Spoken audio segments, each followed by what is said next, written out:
I was only 20 when I walked into that office for the very first time. My hands trembled as I carried a worn brown folder, my heart pounding like it had never pounded before. It was my first job, and everything about the tall glass building intimidated me. The polished floors, the echo of shoes clicking against marble, the crisp voices of women and men who looked far older, far more experienced than me. And then she walked in. My boss.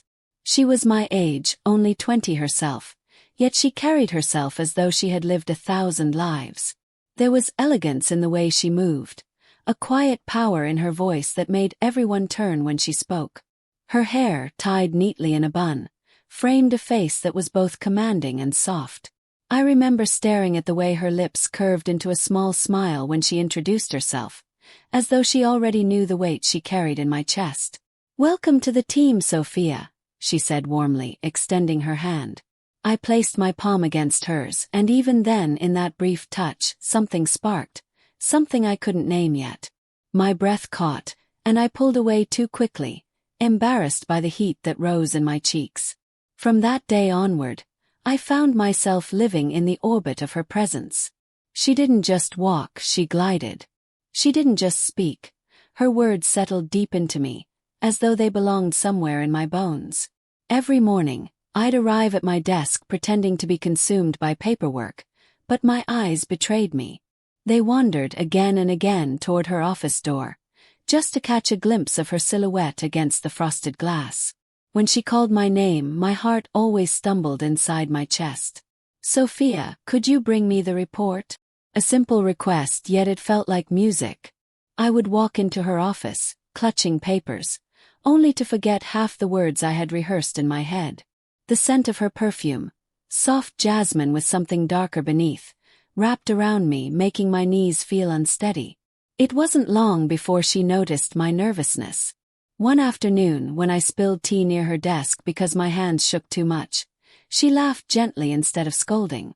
"Relax, Sophia," she teased, her eyes glimmering with mischief. "I don't bite." I smiled awkwardly, but my heart whispered, "What if you did?"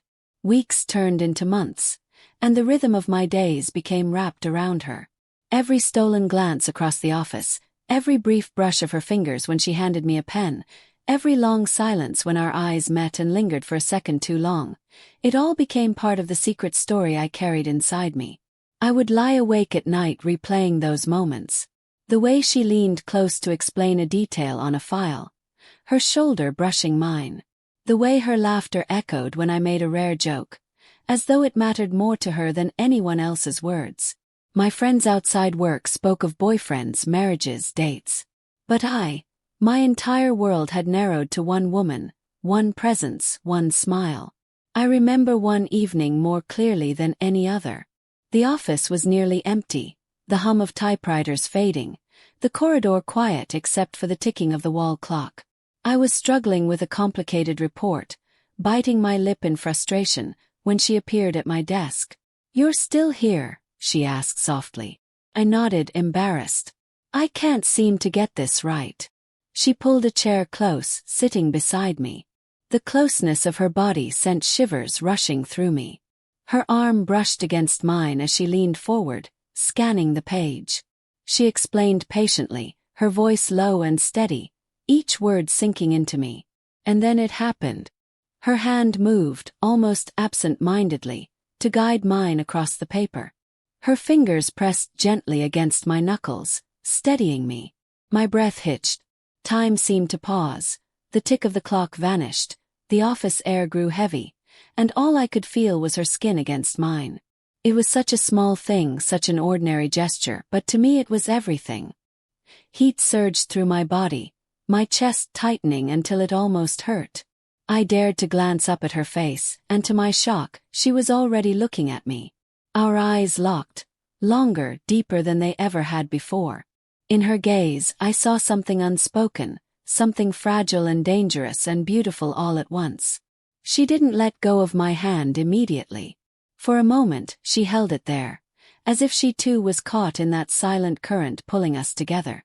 Finally, she withdrew, clearing her throat, her expression shifting back to calm professionalism. But my world had already changed. That one touch had lit a fire inside me that words could never put out. I packed my bag that night with trembling fingers, my mind replaying every second of it. At home, I pressed my hand against my chest, still feeling the ghost of her touch. And I knew then, what I had tried so hard to ignore was no longer something I could deny. I was in love with her. It started so innocently, as many dangerous things often do. One rainy afternoon, after everyone had left the office, she lingered near my desk. I was gathering my papers, preparing for the long bus ride home, when her voice stopped me. "Sophia," she said softly, "do you have any plans this evening?"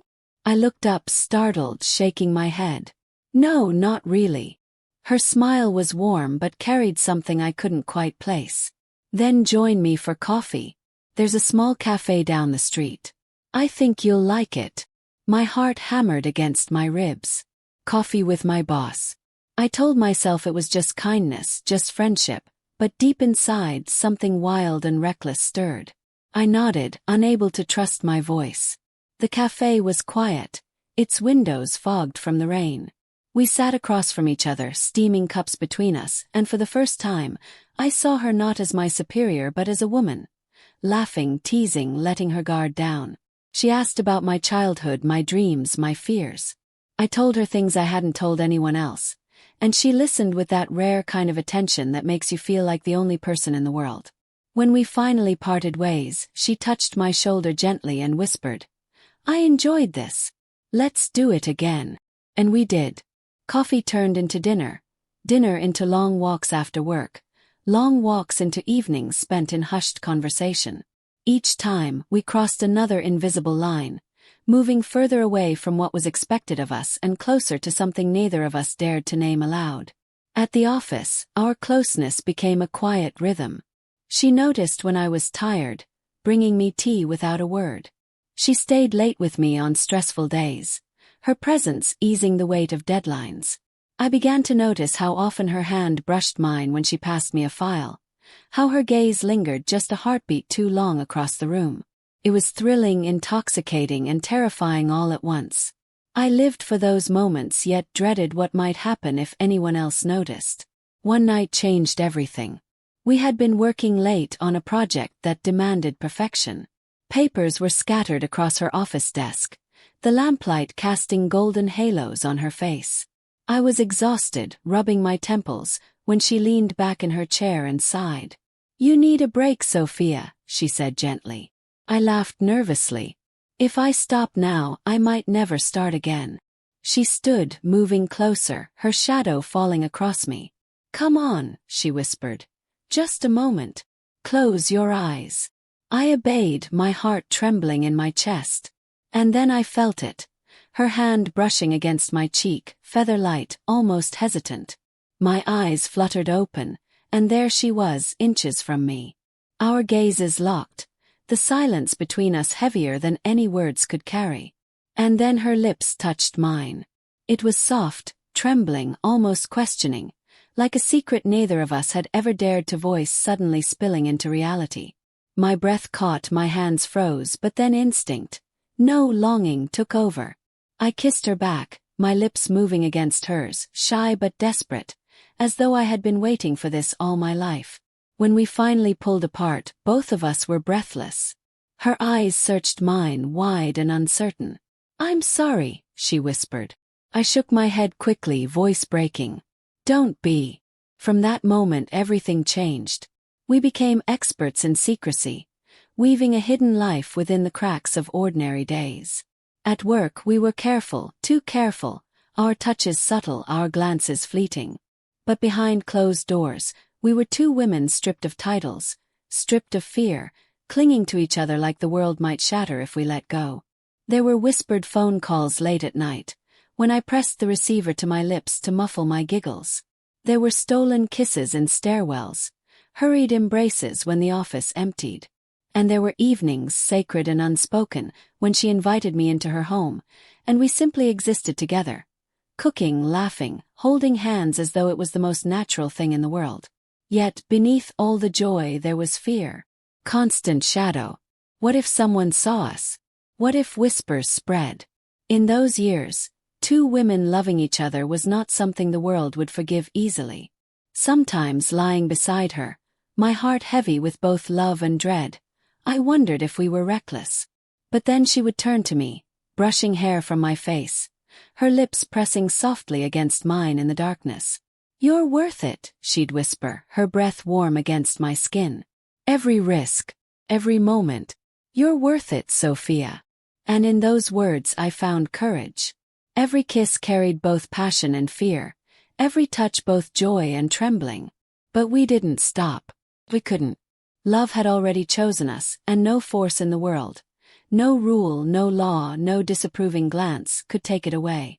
Those years became a secret garden I carried within me, blooming in silence, watered by stolen moments and hushed confessions. It was our world, hidden yet infinite, fragile yet unbreakable. And though I knew storms would come, and they did, I also knew one truth would never change. She was mine and I was hers, no matter how the world tried to keep us apart. Years passed, and what had begun as stolen glances and trembling kisses ripened into something deeper, steadier, and infinitely more precious. Ours was not a love that announced itself to the world. It was a love lived in shadows, hidden behind the routines of everyday life. But to us it was everything. We found small ways to weave our lives together, like two threads running quietly side by side. When work allowed, we took short trips to nearby towns under the guise of conferences or team meetings. I still remember one autumn weekend, when the office believed she was away on business and I claimed to be visiting family. Instead, we slipped away together to a lakeside inn, where the trees burned gold and red, and the water mirrored the sky. We spent 2 nights there, walking along the shore hand in hand, laughing like schoolgirls, kissing under the pale moonlight. For those fleeting days there was no fear, no hiding, only us, free to love each other openly, if only in a place where no one knew our names. Birthdays became sacred rituals. I would leave small wrapped boxes on her desk before anyone else arrived. Scarves, books I thought she'd love, sometimes just a handwritten letter pressed into her hand when no one was looking. She, in turn, found her ways of spoiling me. A new fountain pen I'd once admired, earrings that made me blush when she fastened them herself in the privacy of her office, even an embroidered shawl she claimed reminded her of my warmth. But the gifts themselves were never the point. What mattered was the look in her eyes when I opened them, the quiet tenderness that spoke of love too vast to ever be contained in wrapping paper. There were harder days, too, the kind that tested the strength of what we had built. I still remember the winter I fell ill, bedridden for weeks with a fever that left me weak and hollow. My family thought she was simply being a devoted boss when she visited, but I knew the truth. She stayed long after visiting hours should have ended, sitting at my bedside with her hand wrapped around mine. Sometimes I would drift in and out of sleep and wake to find her forehead resting on the edge of my bed, her eyes red from exhaustion. She brought me soup she'd cooked herself, coaxed me to eat when I could barely lift a spoon, and when I was strong enough, she kissed my damp forehead and whispered, "Don't you dare leave me." And later, when the storms of her career threatened to overwhelm her, when decisions at the company weighed heavily, when whispers in the boardroom turned sharp, she leaned on me in ways I had never imagined she could. I saw her vulnerability, her exhaustion, her doubt.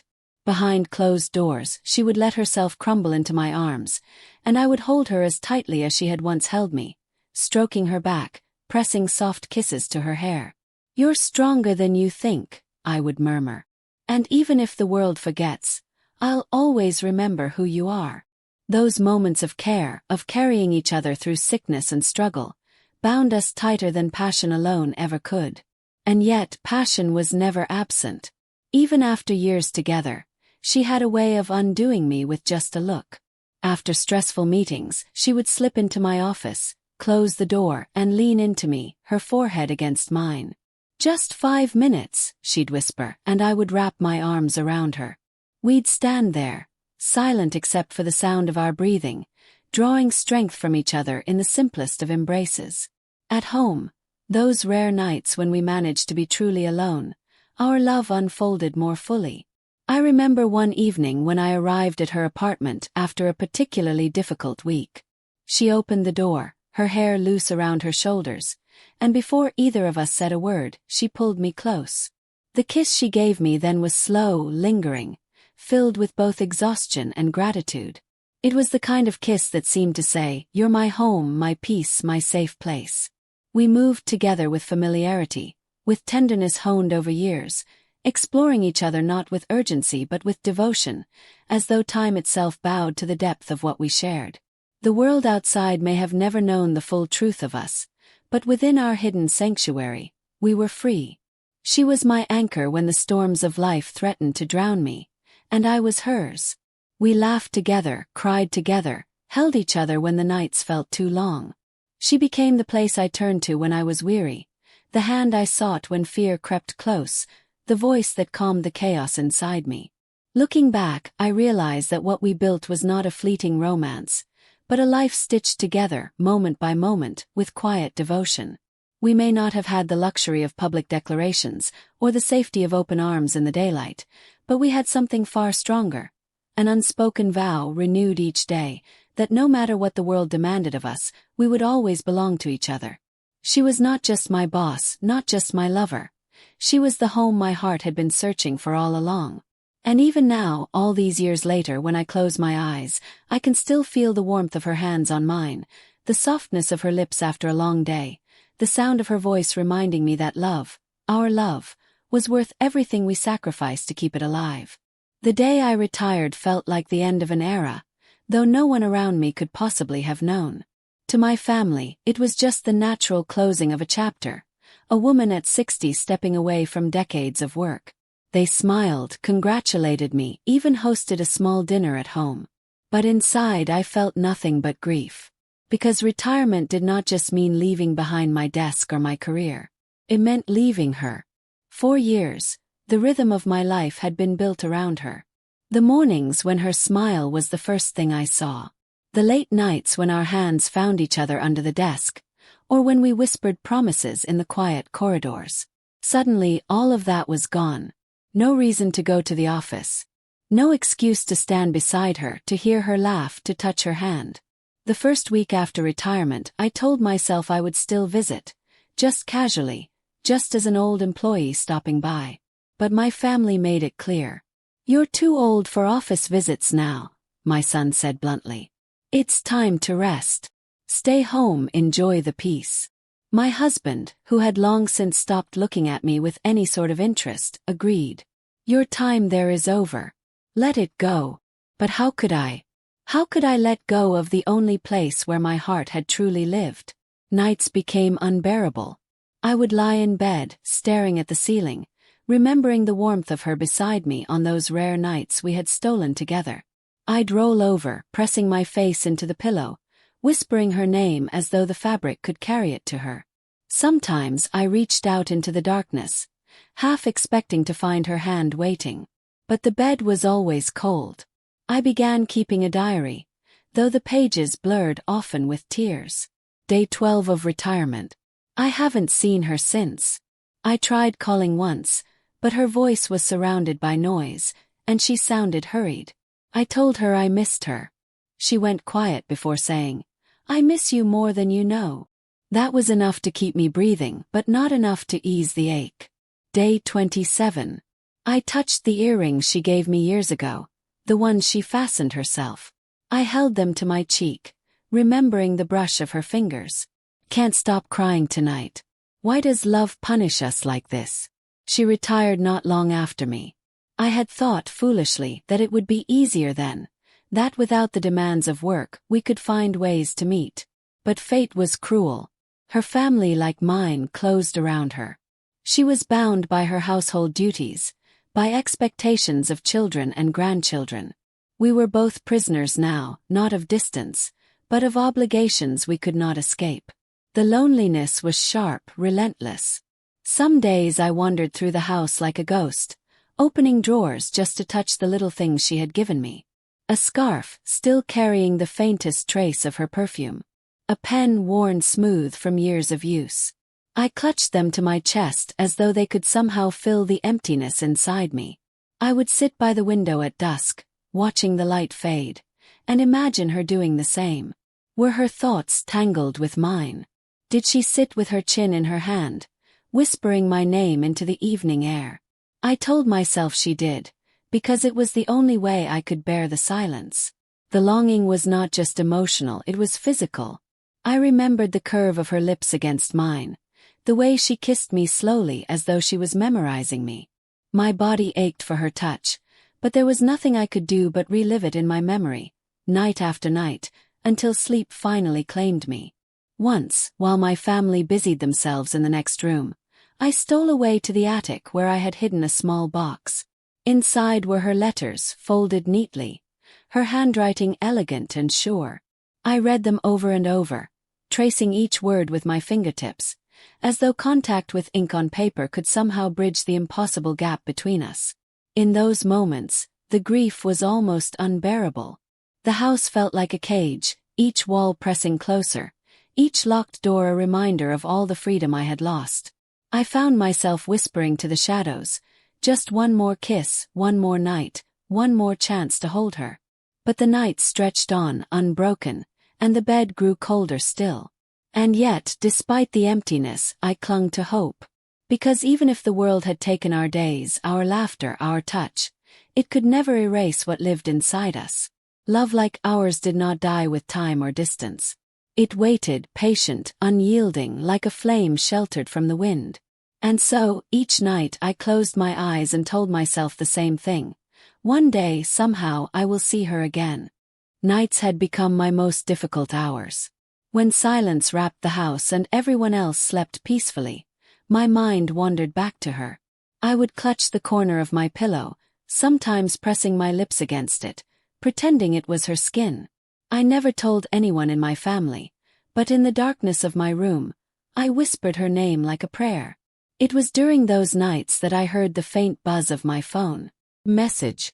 My heart would leap before my eyes even adjusted to the glow. It was always her. Just a few words, carefully chosen, written in a way that carried the weight of her longing. "Sophia, I miss you." Sometimes it was as simple as that. Other times she would write, "I still feel your kiss on my lips. Do you remember the night it rained and we stood by the window, drenched, laughing, holding each other so tight?" Every message she sent pulled me deeper into the ache of waiting. I would reply quietly, afraid that even the silence of the room might betray me. "Yes, I remember." My lips still taste of that rain. Our love had been stitched together through stolen moments in the past, but now it was held together by fragile strings of letters and whispers over the phone. Whenever she called, her voice trembled as though she was on the verge of tears. "Sophia," she said one evening, her breath shaky, "I don't know how many more years we have left, but I know every heartbeat of mine is still tied to you." My throat tightened, and I pressed the phone to my cheek as if I could absorb her warmth through the glass. "Don't say it like that," I begged softly. "We are still alive. That means we still have hope. Even if my family locks me in these walls, even if you are bound to your house, we are still breathing under the same sky." There was silence on the other side, and then I heard her muffled sob. Broke me. I wanted nothing more than to reach through the wires, to hold her face in my hands and kiss away her tears like I had done so many times before. Sometimes we didn't need words. We would sit on the call quietly, listening to each other breathe. She once told me, "This silence with you feels like home." And I realized she was right. Even without speaking, I felt less alone. Letters became another way we survived. She wrote in careful handwriting, sometimes sending me folded sheets hidden in envelopes with no return address, fearing someone might suspect. In one letter she wrote, "My Sophia, I sit by my window at night and stare at the moon. Comforts me to think you are looking at it too. When the wind brushes against my face, I imagine it carries your scent. When I close my eyes, I can still feel your lips against mine. I don't know when fate will be kind enough to let us meet again, but until that day, know that my heart beats only for you." I pressed that letter to my chest for hours, the paper damp from my tears. I read it over and over, memorizing every curve of her handwriting, every tender word. I too wrote back, slipping my soul into every line. "My love, There is not a single day I do not crave your arms around me. My bed feels too big, too cold without you. Sometimes I wake in the middle of the night, reaching out, expecting to find your hand resting on mine, the way it used to. But instead I find only emptiness. Still I close my eyes and imagine your lips brushing against my forehead, soft and reassuring. That memory keeps me alive. Even in separation, our hearts had not forgotten how to care. She told me she lit a candle every evening, whispering my name as she watched the flame flicker. I too developed my rituals, setting aside her old gifts, stroking the scarf she had once wrapped around my neck, wearing it when I missed her too much. On some nights, when the moon was especially bright, I would step onto the balcony and lift my face to the sky. I whispered, "Look at it too, love. Let this moon carry my kiss to you." And though we were miles apart, I believed with all my heart that she was gazing at the same moon, thinking the same thought, feeling the same ache. There were days of despair, when it felt like the waiting was endless, like life had cruelly tied us to separate cages. But then her words would echo in my heart. We are still alive, and as long as we are alive, there is hope. That hope was the thread that kept us from unraveling.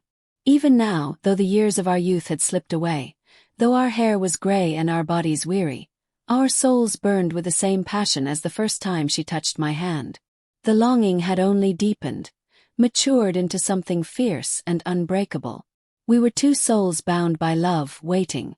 Not for youth, not for freedom, but simply for the day when fate would open the door and let us fall into each other's arms once more. And until that day, the moon, the letters, and the trembling phone calls would carry us through. The day finally came like a secret miracle. After years of stolen letters, late-night calls, and aching dreams, we decided to meet. It wasn't easy. My family guarded me like a fragile relic, and hers was no different. But somehow, through whispered planning and quiet determination, we agreed on a place, an old cafe tucked into a corner of the city where no one would recognize us. The morning of our meeting, my hands trembled as I dressed. I chose a simple blue shawl, the one she had once complimented years ago. I stood before the mirror, touching my gray hair, smoothing it nervously. My heart pounded in my chest, the same way it had when I was 20. Walking into her office for the first time. When I reached the cafe, my knees almost gave way. She was already there, sitting by the window, her fingers wrapped tightly around a teacup as if it was the only thing keeping her anchored. For a moment, I froze in the doorway, afraid to believe it was real. She looked older, yes, her hair silver, her cheeks soft with age, but her eyes. Oh, her eyes. They still held the same fire. The same tenderness that had once made me lose myself entirely. She looked up and saw me. The cup slipped from her hands, clattering onto the saucer. Her lips parted, trembling, and then tears spilled before she could stop them. I couldn't move fast enough. My legs carried me across the room, and then suddenly we were in each other's arms, clinging so desperately it was as if we were trying to erase the years apart. I waited all my life for this moment, she whispered into my ear, her voice breaking. I buried my face in her neck, inhaling the familiar scent that I thought I had forgotten. My own tears soaked her shoulder. "I thought I'd never hold you again," I choked out. "But here you are. My love, my heart." The cafe faded around us. The people, the noise, the passing cars. None of it mattered. All that existed was the warmth of her body against mine, the trembling of her hands as they cupped my face, the way her lips quivered before she kissed me. And then, after decades of waiting, our lips finally met again. It was not the shy, hesitant kiss of youth, nor the hurried secret kisses of our working years. This kiss carried everything we had ever felt, years of longing, loneliness, devotion, and unbroken love. It was deep, trembling, and full of history. My whole body shuddered as her mouth moved against mine, tender yet desperate, tasting of tears and life itself. Her hands shook as she stroked my cheeks. "You're still beautiful to me," she murmured between kisses. "Do you know how many nights I dreamed of this face, these lips?" I smiled through my tears. "And you," I whispered, my fingers tracing the lines time had etched into her skin. Every wrinkle, every gray strand, I love them all. They are proof of the life we have lived, the love we have carried. We kissed again, slower this time, savoring each second as though the world might snatch it away. My lips traveled to her forehead, lingering there, and she sighed against me, pressing her hand over my heart. "I can feel it," she said softly, her voice trembling. "Your heartbeat. It's the same rhythm I remember from all those nights we lay together. Sophia. I feel alive again." Her words shattered me. My arms tightened around her, as though I could shield her from the years we had lost. "So do I whispered. "So do I." We sat side by side, holding hands like young lovers rediscovering each other for the first time. She brought my fingers to her lips, kissing them gently, reverently. I brushed away the tears on her face, and she did the same for me. Outside the cafe window, the world kept moving, but inside, time stood still. For the first time in years, I felt whole. At one point, she leaned close, her lips brushing my ear. "Promise me, Sophia," she whispered. "Promise me that no matter how little time we have left, we'll never let anyone keep us apart again." I turned to her, cupping her face in both my hands. "I promise," I said, and then kissed her again, pouring every ounce of my soul into it. We stayed there for hours, speaking softly, laughing through tears, touching each other's faces as if trying to memorize every detail all over again. We spoke of our youth, our first kiss in the office, the birthdays spent in secret, the letters that had carried us through the darkness. And through it all we kept reaching for each other. A brush of fingers, a kiss on the hand, a tender caress of the cheek. When it was finally time to leave, we didn't feel sorrow, only a deep, burning certainty. The years apart had been cruel, but now, even if the world stood against us, we knew we belonged only to each other. As we walked out of the cafe, our hands clasped tightly, I realized something. Love does not fade with age, nor does it weaken with distance. It only grows stronger, deeper, more unbreakable. That day, in her arms, with her lips against mine, I felt young again. I felt alive again. I felt that life, no matter how short or long, still had something worth living for. And that something was her. That night, after so many years apart, we finally lay together again. No walls between us, no distance, no silence. Just her warmth pressed against me, her head resting on my shoulder, my fingers tangled with hers. Age had slowed our bodies, but it had not dimmed the fire of our love. In fact, it felt deeper now, more profound than it ever had in youth. Every touch carried the weight of years spent longing. Every kiss felt like a victory against time itself. She stroked my hair gently, her lips brushing my temple. "We've lost so much time," she whispered, her voice breaking with tenderness. "But we still have this. And I want to spend every remaining day by your side." I turned to face her, cupping her cheeks, my thumbs smoothing over the lines carved by life. "No more hiding, no more waiting," I said softly. "Even if the world disapproves, even if they try to pull us apart again, we've already waited too long. We are each other's home." Her tears mingled with mine as we kissed, slow and unhurried, savoring the eternity folded into that moment. There was no rush, just love, pure, unshakable, eternal. Later, as sleep began to take us, we curled into each other, my arm wrapped around her, her breath warm against my neck. The years of loneliness melted away, replaced by the quiet certainty that we had finally found our way back. In those final moments of wakefulness, I whispered into the dark, more to myself than to her. Our love waited decades, but it was worth every heartbeat. And with her in my arms, I closed my eyes, finally at peace.